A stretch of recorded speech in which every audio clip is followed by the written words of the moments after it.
Días, familia. Acompáñenme a leer nuestra palabra en el día de hoy, que se encuentra en Juan 14, versículos del 15 al 18. Amén. Si ustedes me aman, guardarán mis mandamientos. Entonces yo rogaré al Padre y Él les dará otro consolador, para que esté con ustedes para siempre. Es decir, el Espíritu de verdad, a quien el mundo no puede recibir, porque ni lo ve ni lo conoce. Pero ustedes sí lo conocen, porque mora con ustedes y estará en ustedes. No los dejaré huérfanos, vendré a ustedes. Amén. Familia, acompáñame a orar. Señor, qué gran bendición, nuevamente un domingo más que nos das por gracia. Gracias, Padre, por permitirnos reunirnos para aprender de ti, para recordar lo que tú nos has enseñado. Y gracias porque recordar y enseñar y aprender y aplicar no depende de nosotros. Aunque hay participación de nosotros, depende en la obra perfecta de Cristo y del Espíritu Santo que mora en nosotros. Padre, ayúdanos, Dios. Ayúdanos a confiar y probar cada vez más qué significa la verdad poderosa de ser llenos cada vez más por tu Espíritu. Ayúdanos, Dios. Enséñanos, cámbianos, y que en este momento, Señor, tú nos des toda claridad de pensamiento, que tú quites toda distracción, que tú nos hagas, Señor, unánimes en pensar lo que estamos escuchando y en aplicar lo que estamos escuchando.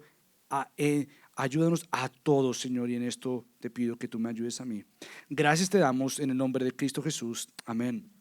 Pueden tomar asiento, familia. Déjame hacerte una pregunta como comenzamos esta serie: ¿de qué estás lleno? Y lo que presentamos de una vez con esta pregunta es la idea de que tú estás lleno. ¿De qué estás lleno? ¿Qué es lo que te caracteriza? ¿Qué son aquellas cosas en tu vida, sean las buenas o las malas, la cual van a mostrar de lo que tú estás lleno? ¿De qué estás lleno? Tú has venido a ese lugar con algo. Quizás en un lugar como estos tú has venido con mucha alegría porque nuevamente Dios te ha dado la oportunidad de venir a adorar a Cristo. Tú has venido con gozo, tú has venido con esperanza, pero por otro lado tú también has llegado acá con muchas otras cosas no tan bonitas.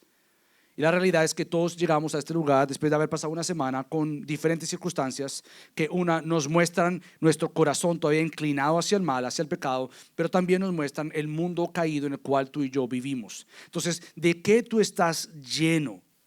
Con esto queremos decir que la vida cristiana es una de quitar y poner. Y vamos a estar hablando esto. La vida cristiana es una de quitar y de poner. En otras palabras, es una vida de derrumbar para construir. Es aquella vida que toma algo para dejar algo. Es vaciarnos para llenarnos. Nuevamente, lo que queremos decir con esto, en otras palabras, es que la vida cristiana es un llamado a examinarnos. Quizás tú estás acostumbrado a ir a una iglesia o aún inclusive a esta iglesia y simplemente verte como aquel tiempo donde nos sentamos, escuchamos y nos vamos y otra vez volvemos a repetir lo mismo el próximo domingo. Es casi como automático el tomar el café en las mañanas. Es casi tan automático como desayunar, almorzar, cenar. Es como tan automático para ti venir aquí como por ejemplo agarrar tu carro y ni siquiera casi pensar cómo es que llegaste al lugar que siempre llegas, sea al trabajo, sea a la casa, sea al colegio. Es automático. A veces el cristiano vive en automático, no pensando en aquellas verdades, uno, que le están dañando, o tampoco pensando en aquellas verdades que le están supuestos a edificar, a construir. Estamos como que de un lado, yendo de un lado a otro sin pensar. ¿Por qué? Bueno, porque todos llegamos a este lugar cuando llegamos a Cristo con un pasado. Todos aquí llegamos con hábitos. Quizás unos más jóvenes que otros, pero no sin tener hábitos. Tienen hábitos, todos tenemos hábitos, todos tenemos patrones que o nos han dañado o que hemos dañado a otros. Otros tenemos costumbres, tenemos acciones y pensamientos contrarios a Dios. Por eso es que la vida cristiana, desde el momento en que el Señor nos salva a nosotros, comienza una carrera por quitar y poner. Comienza una carrera por eliminar todo aquello que tú sabes que está mal delante de Dios, y hay cosas que ni siquiera todavía te estás dando cuenta que están mal. Por lo tanto, necesitas ver claramente.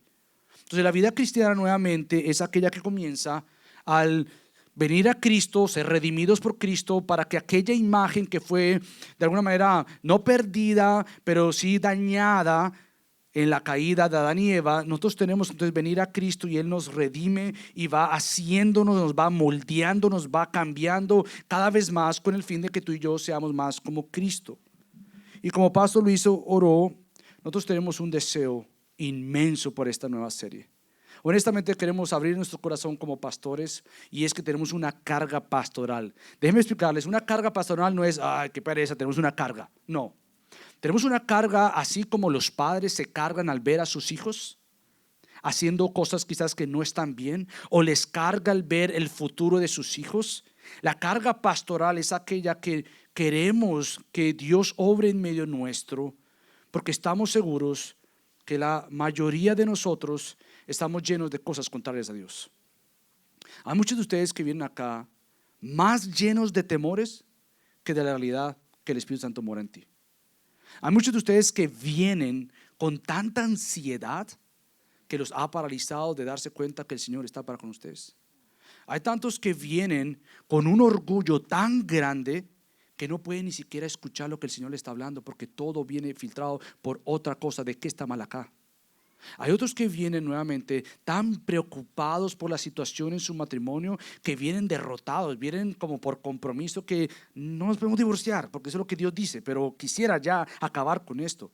Estamos tan llenos de tantas cosas contrarias a Dios que perdemos de vista lo que es verdad para el creyente. Como pastores queremos que Dios use esta serie. Queremos realmente que Dios use esta serie de estar llenos más por medio del Espíritu Santo, para que vengamos y seamos animados, exhortados. ¿Por qué? Porque hay esperanza en Cristo. Somos nuevas criaturas. Y el cristiano no puede seguir viviendo como nueva criatura, pero con hábitos de la vieja criatura. No puede seguir siendo como el mundo, llenos de temores, de ansiedades, de preocupaciones, de que no hay control, de que qué si pasa mañana, qué si pasa esta situación. Y vivimos con tanto temor, con tanta angustia, que si yo te pregunto de qué estás lleno y tú fueras honesto, me dices, sí, estoy lleno de miedo. Me detiene todo. No quiero manejar, no quiero salir, me detiene todo. Estoy llena de miedo, estoy tan lleno de miedo y de temor, del temor incorrecto, que no sé si va a pasar algo en mi casa, y estás paralizada y paralizado. Quizás otros están llenos de otras cosas nuevamente que no permiten ver el disfrute de la presencia de Dios en sus vidas. Y lo que queremos con Pastor Luis a lo largo de esta serie nuevamente es animarte que como creyente verdadero tú has sido lleno por medio del Espíritu Santo. El Dios mismo, su presencia habita, mora en ti. Ahora, nuevamente, una de las preocupaciones de entrar a esta serie es que es un tema que posiblemente la mayoría de los creyentes ya saben. Ah, sí, yo sé que tengo el Espíritu Santo. Pero ¿y qué? ¿De qué me sirve esto? Bueno, precisamente tener la presencia de Dios misma contigo y en ti, como vamos a ver, es el fundamento para todo cambio. Es el fundamento que Dios permita que a lo largo de esta serie algo haga clic en tu mente. Que algo haga clic, si no lo ha hecho ya, uno, para decir: quiero crecer más y ser más como Cristo. Por lo tanto, el estar lleno por medio del Espíritu Santo, nunca de este lado de la gloria dejaré de estar lleno o necesitar más de Él.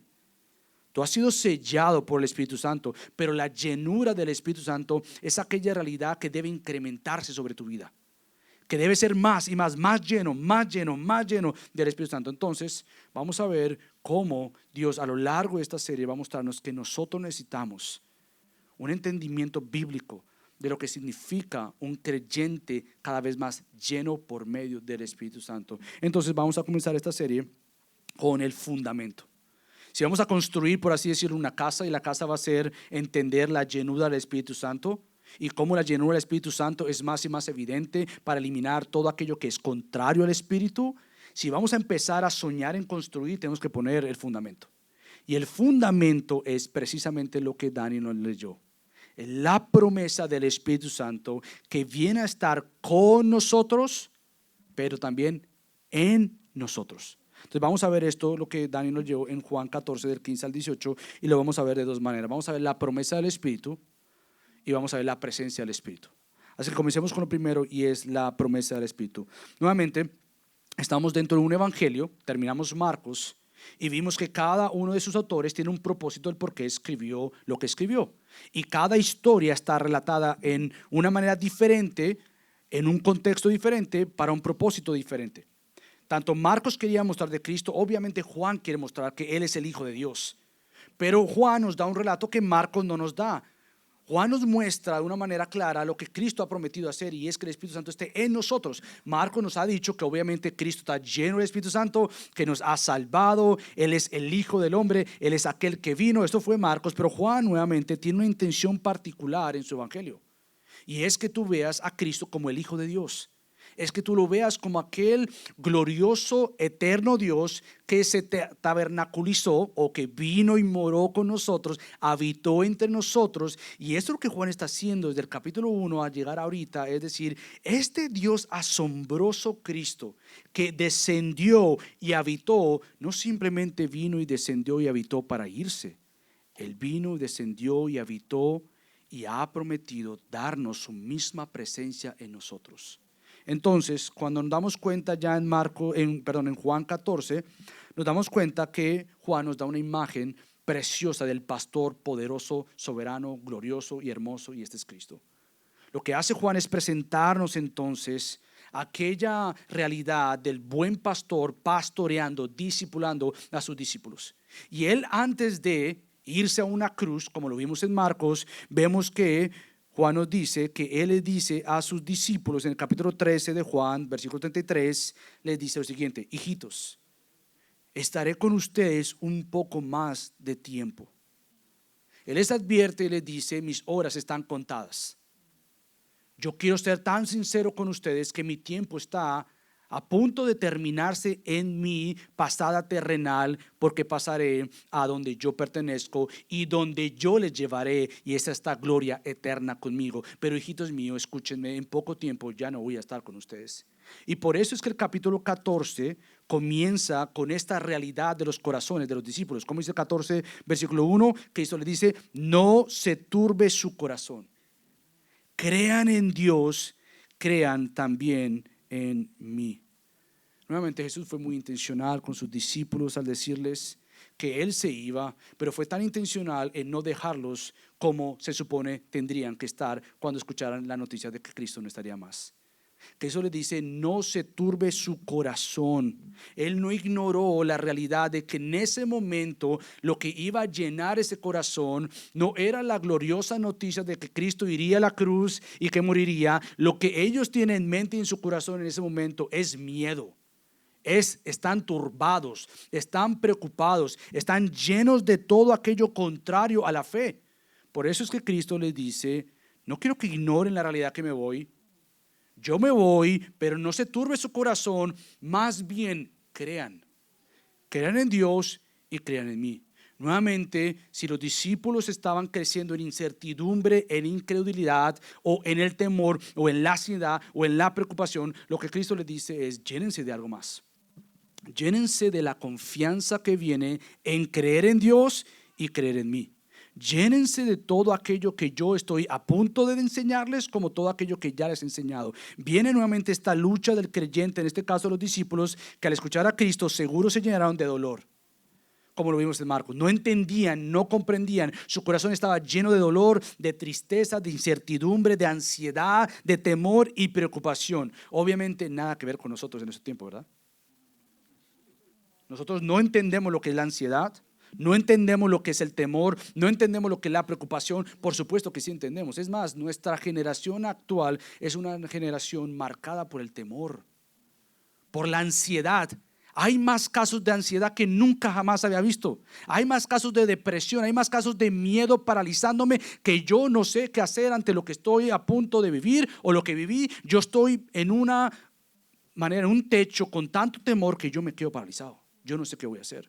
Nuevamente, en una cultura nuestra tan no simplemente secularizada, pero en realidad tan psicológica, tan llena de yo necesito que alguien me diga cuál es mi problema, y el problema tuyo es tu temor, el problema tuyo es lo que te pasó, el problema tuyo es lo que otra cosa ajena a tu propio corazón. Nosotros vivimos en un tiempo donde nuevamente está de moda ir al psicólogo, pero no está de moda ir a la iglesia. Está de moda que alguien me arregle el asunto de afuera, pero que nadie me arregle el asunto más principal, y es mi corazón. Nosotros nuevamente tenemos que ver cómo Cristo manejó esto.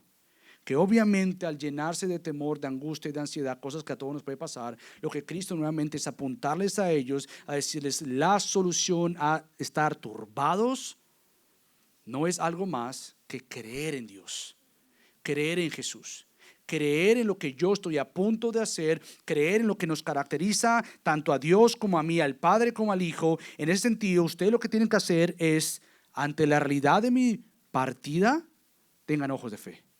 Tengan ojos en lo que yo estoy a punto de hacer. Tomen la esperanza en lugar de la tristeza. Nuevamente, a eso es lo que nosotros nos referimos con dejar y poner. O quitar para poner, dejar para tomar. ¿Qué es aquello que controla tu corazón? Y no es tan simple como decir, ok, es el miedo, yo lo dejo a un lado. No, no es simplemente pararte al espejo 3 veces y decir, miedo fuera, miedo fuera, miedo fuera. No, es verlo con la realidad que es ante el Dios real al cual tú perteneces. Es verlo ante la realidad de Dios y decir ante Dios cualquier circunstancia que esté pasando sobre mi vida. Nuevamente yo me recuerdo y me digo, mi Dios en quien yo he confiado.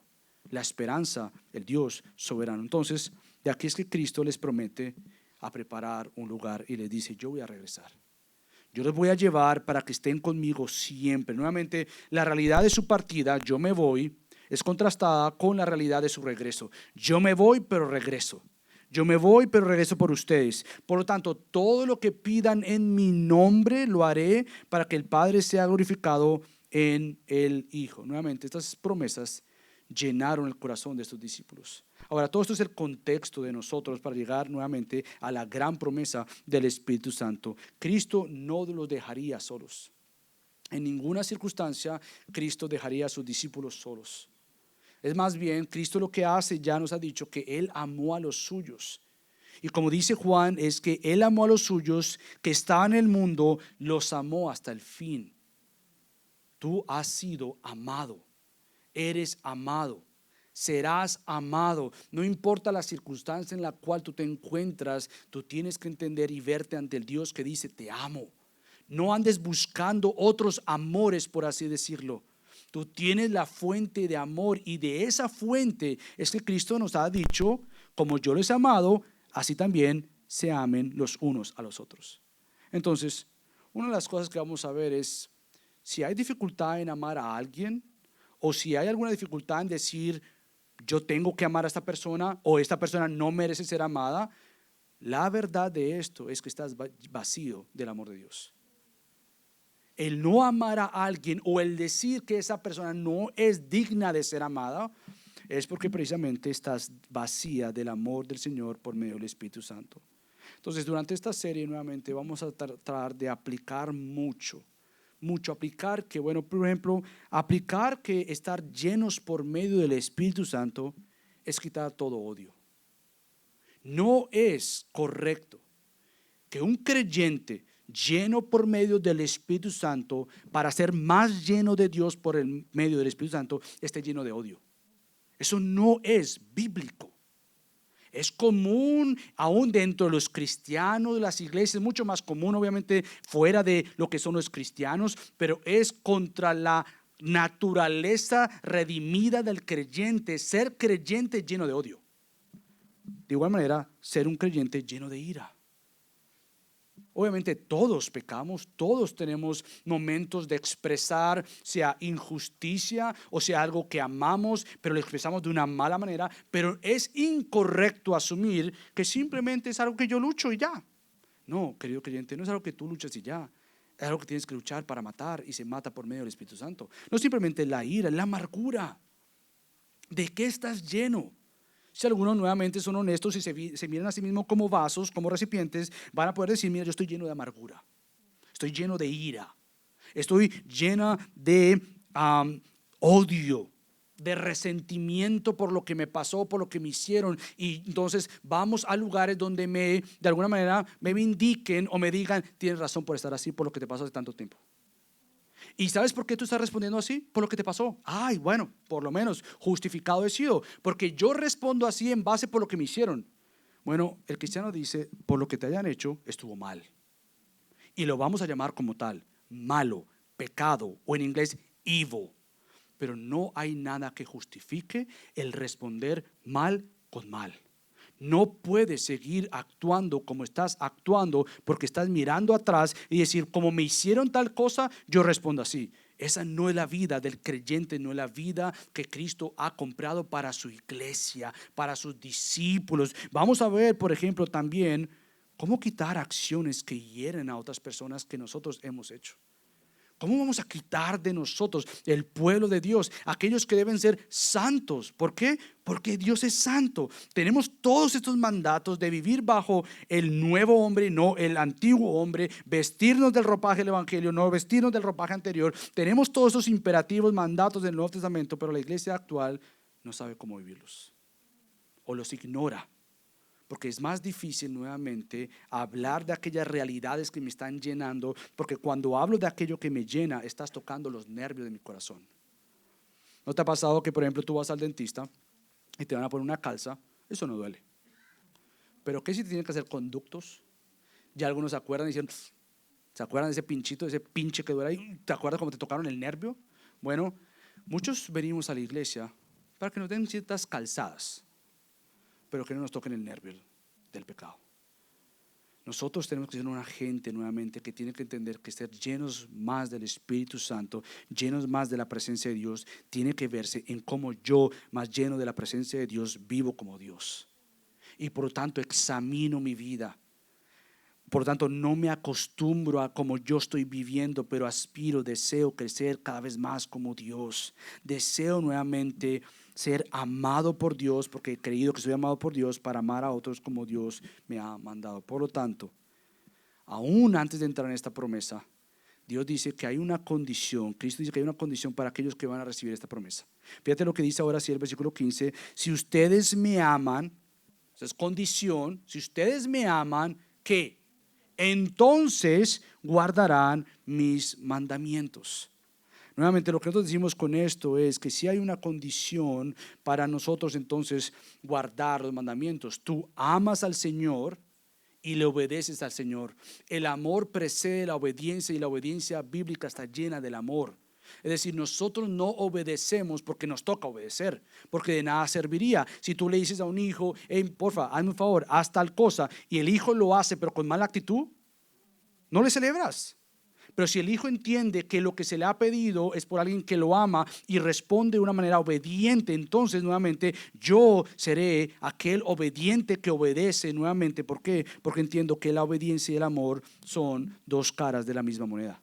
Yo no separo la obediencia de mi amor y no separo el amor de la obediencia. Por lo tanto, nosotros obedecemos porque hemos creído en quien nos ha amado para amarlo con nuestra obediencia.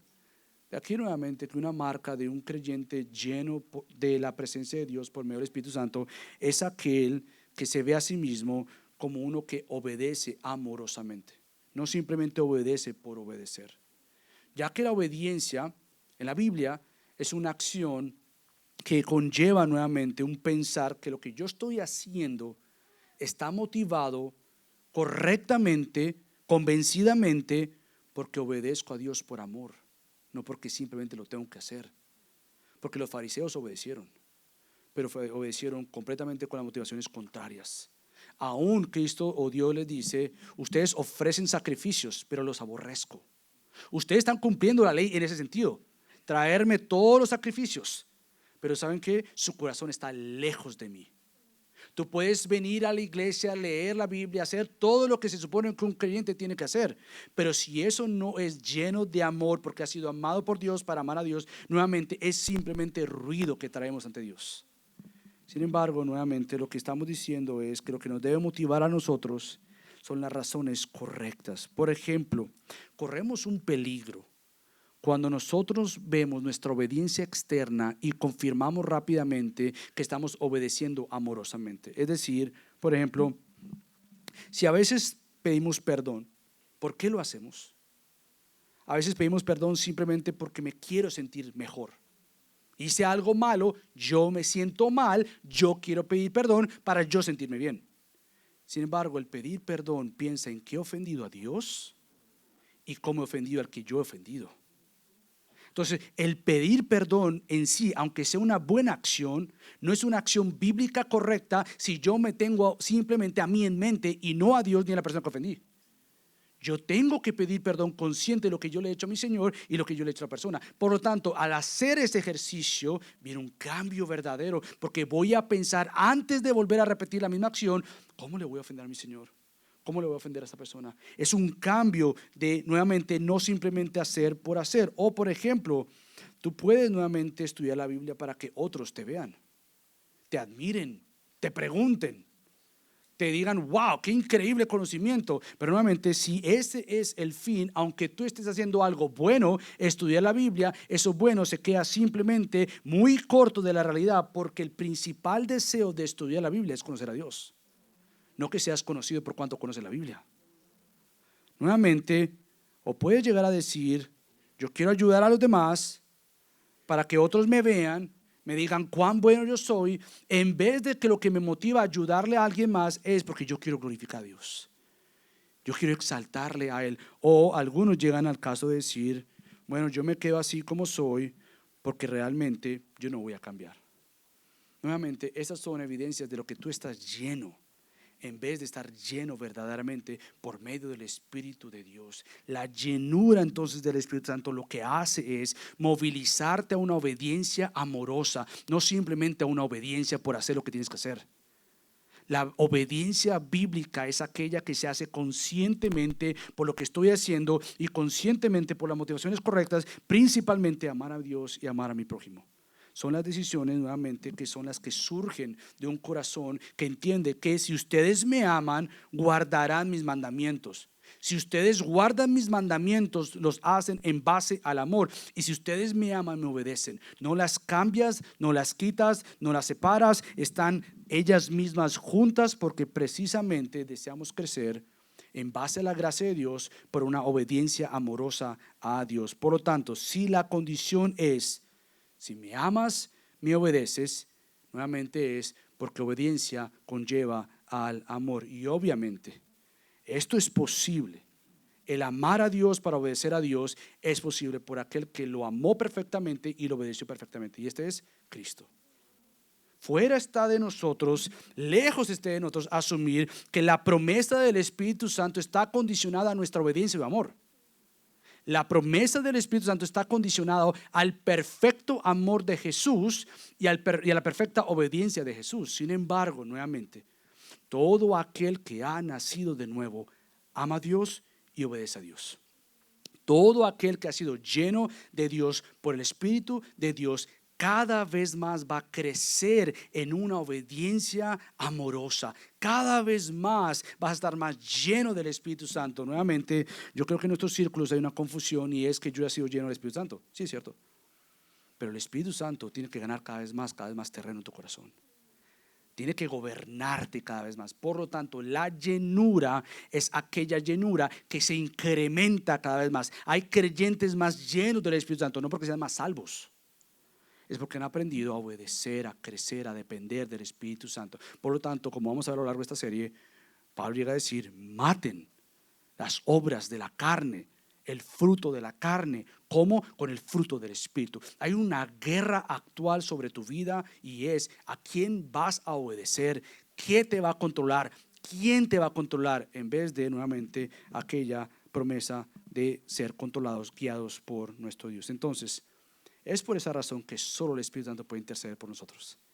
Es por esa razón que dice el versículo 16, entonces, nuevamente, si me amas, guarda mis mandamientos. Si guardas mis mandamientos correctamente, es porque me amas. En base a esta realidad que es solo posible por la obra de Cristo, dice Cristo en el versículo 16, entonces yo rogaré al Padre y Él dará el otro consolador. ¿Para qué? Para que esté con ustedes para siempre. Nuevamente es Cristo el que comienza a enseñarnos la promesa del Espíritu Santo para con nosotros. El Espíritu Santo dice, Cristo dice sobre el Espíritu Santo, Él les va a dar el otro consolador. ¿Por qué dice el otro consolador? Bueno, precisamente el otro consolador lo dice es porque Cristo es el consolador por excelencia. Él es nuestro consolador. Según 1 Juan, dice que Él es nuestro consolador, es decir, Él es nuestro abogado que intercede ante el Padre por nosotros. Él es este abogado, Él es este consolador que va delante del Padre, pero a la misma vez esta palabra significa ayudador, consolador. Por tanto, Cristo dice, yo oraré, yo pediré al Padre que les envíe al otro consolador, aquel que les va a ayudar, aquel que les va a consolar, aquel que va a estar para con ustedes. Nuevamente, ¿qué es lo que hace entonces este otro consolador? ¿Qué significa estar cada vez más lleno del Espíritu Santo? Bueno, en parte es lo que el versículo 26 dice del mismo capítulo 14. Fíjate lo que dice el versículo 26. Pero el consolador, ese es el Espíritu Santo, el otro consolador, el Espíritu Santo, a quien el Padre enviará en mi nombre, Él les enseñará todas las cosas y les recordará todo lo que les he dicho. Es el Espíritu Santo quien toma su espada, la palabra de Dios, y en ese tiempo a solas con Dios te recuerda lo que Dios en Cristo ha dicho en su palabra. Es el Espíritu Santo, no hay habilidad humana. No hay una persona tan intelectual, tan inteligente que pueda comprender la mente de Dios. Es una revelación de parte de Dios y lo hace por medio del Espíritu de Dios. Él se revela cada vez más a los suyos, Él se muestra cada vez más. Por lo tanto, tú, estando lleno del Espíritu Santo, eres capaz de venir ante la palabra y decir, Señor, háblame más conforme a lo que está en tu palabra. No simplemente es que el Espíritu Santo nos va a recordar todo lo que Dios en Cristo nos ha dicho, pero fíjate lo que dice el versículo 26 del capítulo 15. Cuando venga el Consolador, a quien yo enviaré del Padre, es decir, el Espíritu de verdad que procede del Padre, Él dará testimonio de mí. El Espíritu Santo no es aquel, como muchas iglesias proclaman, que hace un montón de cosas que la palabra misma de Dios dice, eso no está ahí. No encierres al Espíritu Santo. No, el Espíritu Santo no está encerrado. Lo que hace el Espíritu Santo es hablar lo que la palabra de Dios ha dicho. Y lo que el Espíritu Santo ha dicho es glorificar al Hijo. Esta es la relación entre ellos. Entonces, no es encadenar o guardar o encajar al Espíritu Santo, porque nadie lo puede encajar, es Dios. Pero el Espíritu Santo no va a violentar lo que Cristo ha dicho, ni va a agregar a lo que la palabra ya ha dicho. Ya fue escrita.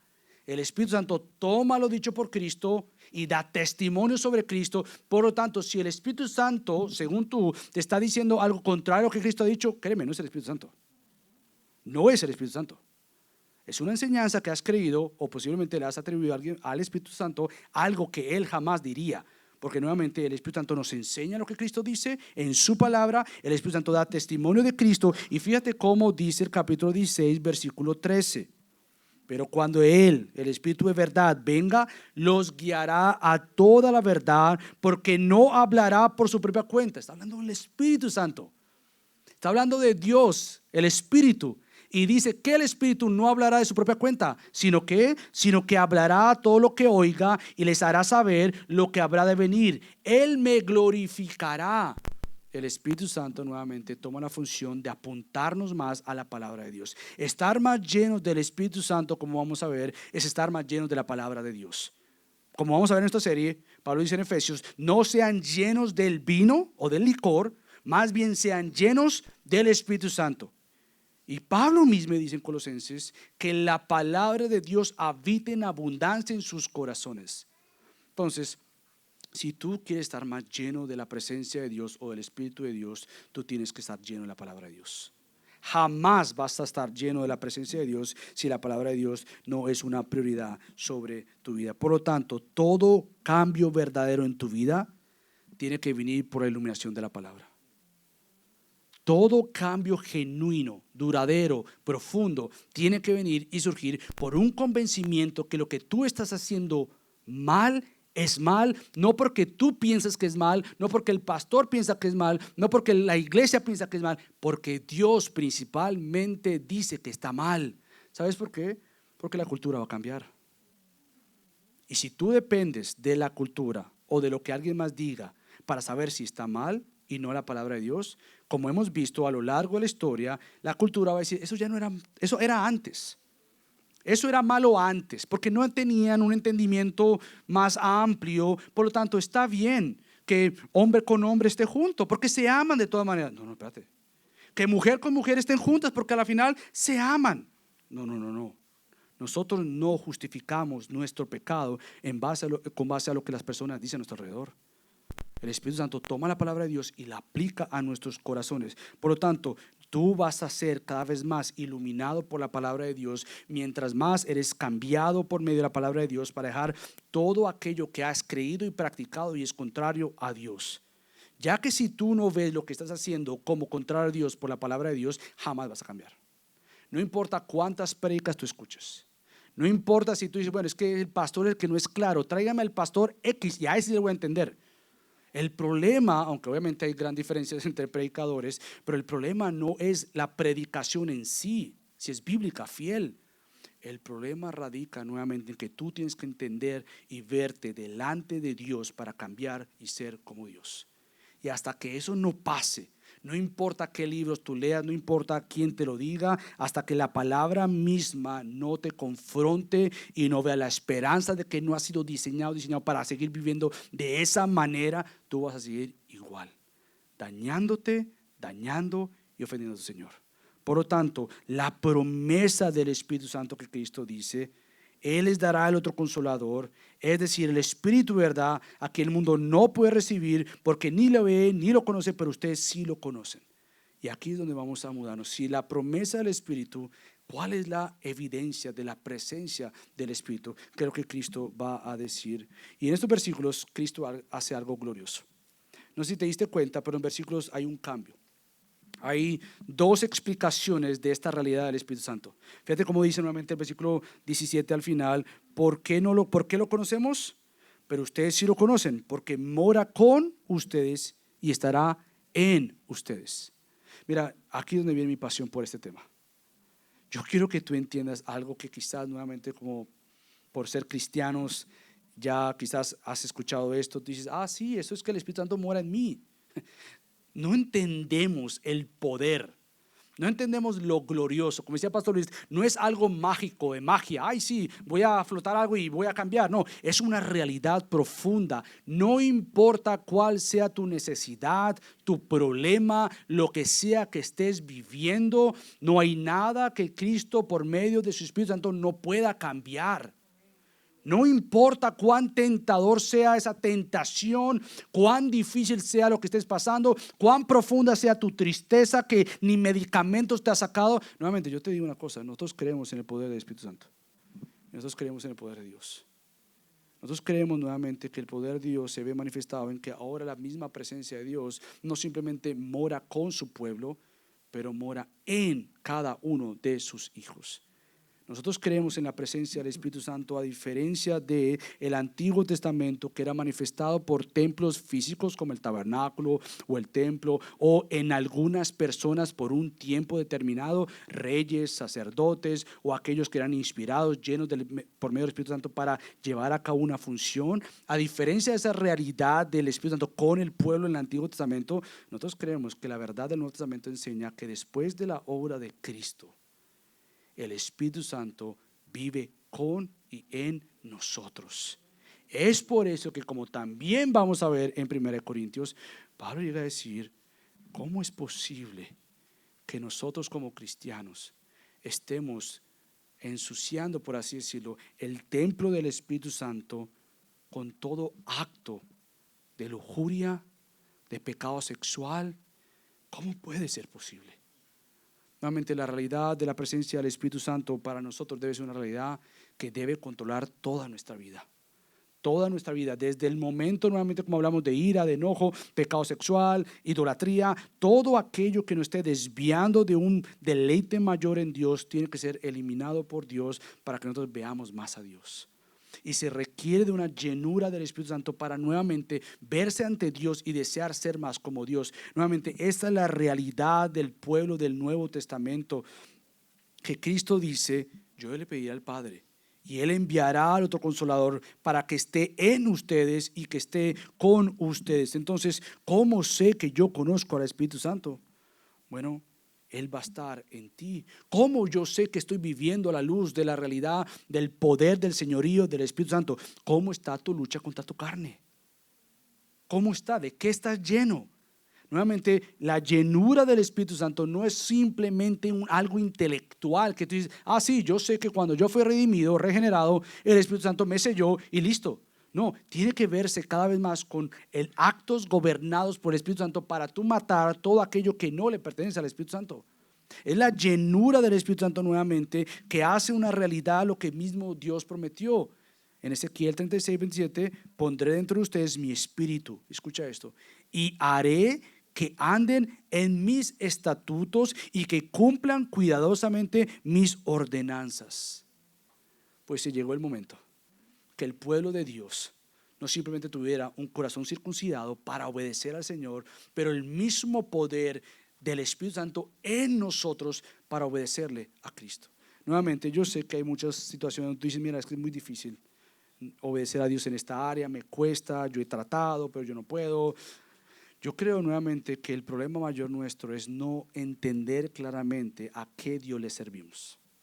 No entender precisamente la obra de Cristo en la cruz. No entender que si yo estoy lleno de la presencia de Dios por medio de su Espíritu Santo, quiere decir que estoy cada vez más lleno de aquel Dios poderoso, glorioso, soberano, suficiente, que me sacia, aquel Dios que ha prometido hacerme el bien, aquel Dios que está para conmigo. Nuevamente, el problema está en que nosotros estamos más preocupados de lo que estamos llenos contrario de Dios que lo que estamos llenos de Dios. Nosotros tenemos la vista en el lugar equivocado. Tenemos la mente en las cosas equivocadas. Tenemos el deseo por más de lo contrario a Dios y no un deseo mayor por las cosas de Dios. Nosotros tenemos la lucha equivocada en el sentido de que estamos tratando de llenarnos más de todo lo contrario de Dios en vez de llenarnos más de Dios. Y simplemente con esto se ve en qué gastamos nuestro tiempo. O sea, es imposible que yo vaya a resistir toda adicción contra el pecado sexual si me la paso metido viendo cosas. Es imposible. Es imposible que yo deje la ira si yo no he pedido a Dios que quite la amargura, que me ayude a perdonar. Si lo único que yo estoy meditando es lo que me hicieron, es imposible. Y podríamos mencionar tantos ejemplos que a lo largo de esta serie vamos a tomar para meditar y pensar que nuevamente tú no eres dueño de ti mismo, de ti mismo. Tú le perteneces a Dios por lo que Él ha hecho. La promesa del Espíritu Santo que está contigo y está en ti garantiza toda obra santificadora en ti. Por lo tanto, un creyente genuino es aquel que luce cada vez más como Cristo. Es aquel que va a vivir más conforme el fruto del Espíritu. Es aquel que cada vez más va a entender las verdades de Dios para vivir como Dios. Es aquel que nuevamente se va a preocupar de vivir la realidad, de estar lleno por medio del Espíritu Santo y de entender la realidad de la llenura del Espíritu Santo cuando la iglesia se reúne. Por lo tanto, la vida cristiana no es solamente una vida donde yo crezco a solas, pero donde yo pertenezco al cuerpo, que es el templo del Espíritu Santo. Cuando la iglesia se reúne, entonces la iglesia misma comienza a conocer más a su Dios y en necesidad de su Dios comienza a crecer nuevamente para entender cada día más cómo vivir para el Señor. Por lo tanto, la presencia de Dios en tu vida por medio del Espíritu Santo busca que todo aquello que sea contrario a Dios sea mortificado. ¿Tú quieres estar más lleno del Espíritu? Tienes que matar todo pecado por el Espíritu. No coquetear, no jugar, no minimizar, no justificar, no tirar la piedrita que fue alguien más que te hizo pecar y mucho menos tiras a Satanás. Porque escúchame algo, Satanás no te hace pecar. Satanás te tienta, pero quien decidió pecar fuiste tú y fui yo. Entonces hay que entender la lucha con la santificación para mortificar, matar el pecado con las personas correctas en mente. Mi Señor ha provisto todo en Cristo, me está ayudando por medio del Espíritu Santo. Por lo tanto, el responsable ante Dios de pecar o no pecar soy yo, no es la televisión, no es el dinero, no es mi trabajo, no es mi esposo, no es mi esposa, no son mis hijos, no es lo que sea, eres tú ante Dios. Y ante Dios estás por medio de aquel que intercede por ti, Cristo, y estás ante Cristo y Dios por aquel que intercede por ti, el Espíritu Santo, que viene y te trae para recibir toda ayuda en todo momento que tú necesites. Entonces, ¿de qué estamos llenos? Porque lo que tú estás lleno, eso mostrarás. Cristo dice en Lucas 6:45, El hombre bueno del buen tesoro de su corazón saca lo que es bueno. Y el hombre malo del mal tesoro saca lo que es malo. Porque de la abundancia del corazón habla su boca. Entonces, a lo largo de esta serie, queremos poner el fundamento que precisamente la garantía de la promesa del Espíritu Santo que mora con y está en nosotros es una verdad. Es una promesa realizada, no es algo que esperamos en un evento futuro. Ya la iglesia, aquellos creyentes genuinos y verdaderos, tienen el poder del Espíritu Santo ayudándote para vencer todo aquello que no le pertenece a Cristo. Por lo tanto, el cristiano muchas veces vive una vida de derrota. Vive una vida de otra vez pequé y otra vez la embarré. Otra vez por lo mismo y salgo como una montaña rusa. Estoy bien, estoy mal, estoy bien, estoy mal. Y por tanto estoy muchas veces mal. Y estás tan mal que no te das cuenta de quién está a tu lado. Y me refiero a Cristo, me refiero a Dios.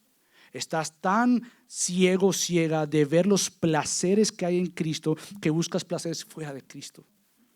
Por lo tanto, nuestra tarea a lo largo de esta serie va a tratar de discernir y ver quién nos gobierna. ¿Quién nos gobierna, querido creyente? ¿Quién es aquel que debe controlarnos y dirigirnos? ¿Quién es el que nos debe dirigir según estos versículos? Que mora con ustedes y estará en ustedes. Yo no los dejaré huérfanos, vendré a ustedes. Esta es la promesa del Señor para con nosotros, que no estamos solos. Por lo tanto, a lo largo de esta serie vamos a tratar de entender cómo vaciarnos de todo aquello que es la ira, la lujuria, la envidia, el rencor, la ansiedad y algo muy de nuestro día, el temor por todo menos temor por Dios. Temo enfermarme, pero no temo pecar contra Dios. Temo que no tenga los recursos necesarios, pero no temo crecer en el Señor. Temo tantas gente y tantas cosas que pareciera que el ídolo nuestro hoy en día como iglesia es el temor, pero no el temor correcto a Dios. Ese temor a todo lo demás, a que se venga un gobierno, a que se venga una tercera guerra mundial, a que suelten una bomba atómica, a que venga otro virus, al que tú puedes poner todo lo que tú quieras al temor. ¿Y el temor a Dios? ¿Dónde está? ¿Dónde está el temor a Dios? Bueno, no, sí, no está así. Tú debes temerle a Dios principalmente, porque es el principio de la sabiduría. Ese es tu temor mayor, correcto, bíblico. No un temor de huir de Él, pero acercarte a Él, de vivir para Él, de amarlo a Él, de desearlo a Él. Entonces, cuando estoy lleno de ese temor bíblico, pondré todos los demás temores en su respectivo lugar. Los dejaré ahí. No simplemente el temor, pero entonces nuevamente es común entre los creyentes ver que evidenciamos más una llenura de la ansiedad. Como lo dije al principio, hoy estamos más llenos de ansiedad. Es algo que yo le quiero pedir a Pastor Luis, que camine con nosotros para entender esto, que cada vez más es más común. Hace poco leí un artículo que los jóvenes hoy en día en Estados Unidos hay una epidemia. ¿Por qué? Porque están llenos de ansiedad. Nunca se había visto tanto joven, y ni hablemos de personas mayores, pero de los jóvenes están llenos de ansiedad. ¿Por qué? Porque se la pasan todo el día metido en el teléfono. Todo el día en el teléfono. Comparándose con lo que no tengo, con la amiga, con la que tiene, con el amigo, con lo que tiene, quién me vio, quién no me vio. Y hay tanta necesidad de un aparato que lo que nos ha llenado es de ansiedad, de distancia, de aislarme, de separarme. Hay tanto en nosotros de ansiedad, de depresión, de tristeza profunda, que nuevamente yo creo que es tiempo que la iglesia diga: basta ya de estar lleno de todo contrario de Dios, y oh Dios, ayúdanos a estar llenos de ti. Ayúdanos, Señor. ¿Por qué? Porque tu vida va a ser diferente. Tu matrimonio va a ser diferente. Tu familia va a ser diferente. Tu iglesia va a ser diferente. Tu comunidad va a ser diferente. Entre más lleno estés de Dios, créeme, tu vida va a ser bendecida verdaderamente, espiritualmente, rica espiritual, y por tanto toda persona a tu alrededor va a ser bendecida entre más estás lleno por medio del Espíritu Santo. Entonces, termino. ¿Quieres más de Dios? ¿Quieres más de Dios? Con Pastor Luis hablamos que nosotros queremos estar en todo lugar donde yo esté más de Dios, esté más lleno de Dios. ¿Quieres más llenura de Dios? Entonces, para esto tienes que estar dispuesto a obedecer a Dios, amándolo y dándole a Él la prioridad sobre tu vida, porque Él es el supremo Dios que debe tener todo lugar. Y nosotros nos entramos a esta serie a punto de participar sobre una verdad que es nuestra verdad. Al participar de la Santa Cena estamos diciendo, pertenecemos a la familia de Dios. No hay nada que yo haga que me haga alcanzar el favor de Dios. Ya he sido comprado por Cristo. El favor de Dios está a mi favor por medio de Cristo. Ya es una realidad que cuando participemos de los elementos, nos estamos recordando, somos una comunidad del Espíritu que proclama a Cristo, que disfruta a Cristo, que necesita de Cristo. Que Dios haga eso de nosotros en esta mañana. Así que acompáñenme a orar. Padre Dios, te damos tantas gracias por recordarnos precisamente quién Cristo es, por recordarnos lo que Él ha prometido y por recordarnos que ya es una verdad. Tu Espíritu vive con y está en nosotros. Padre, ayúdanos a vivir bajo esa verdad. Aún mientras que vamos a participar de la Santa Cena, como Pablo habla en el contexto precisamente también de la llenura del Espíritu, dice, examínense. No sea que participen de la Santa Cena de una manera inapropiada, sin examinarse y por lo tanto pecar. Por tanto, muchos de ustedes duermen o mueren porque participan inapropiadamente. Padre, esto es serio. Ayúdanos a entender que estamos delante de este Dios amoroso, pero santo, justo, pero recto. Ayúdanos, Dios, a temerte a ti bíblicamente porque nos amas. Nos amas profundamente. Gracias por Cristo. En el nombre de Cristo Jesús oramos. Amén.